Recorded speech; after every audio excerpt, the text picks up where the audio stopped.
आज अण्णांची भेट घेण्याचं खास कारण असं होतं की जे आपल्या केसमध्ये उज्ज्वल निकम साहेबांना जे येणार आहेत त्या संदर्भात अण्णांनी आणि मी चर्चा केली. तसेच SIT आणि CID मध्ये जे काही आपल्याकडं अजून माहिती देण्याचं काम चालू आहे किंवा त्यांचं तपास करण्याचं काम चालू आहे, याच्यामध्ये कुठली गोष्ट राहिली नाही पाहिजे या संदर्भात अण्णा आणि मी चर्चा केलेली आहे. आणि त्या संदर्भात जे SIT आणि CID त्यांना जे काही गोष्टी राहिलेल्या आहेत ते देण्याच्या संदर्भात आमची चर्चा झाली. एक संतोष देशमुखांच्या हत्या प्रकरणातला आरोपी फरार आहे कृष्णा आंधळे आणि त्याच्याच मित्रांनी एक आणखी धारूरमध्ये एका व्यक्तीला मारहाण केली आहे. ज्या पद्धतीने तुमच्या बंधूंना मारहाण झाली त्याच पद्धतीने मारहाण करत त्यांनी सांगितलं की वाल्मिकांच्या जर बातम्या बघितल्या तर तुझा सुद्धा संतोष देशमुख. या घटनेकडे तुम्ही कसं पाहता?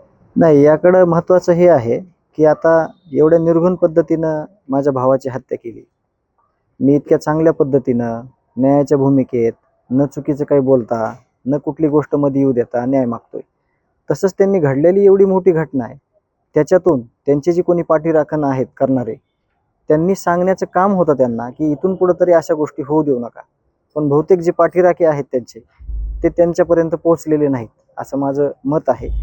आणि पोहोचलेले नाहीत याचा अर्थ असा आहे की ह्या गोष्टी ज्या चालल्यात त्या योग्य आहेत अशी त्यांची भूमिका असेल.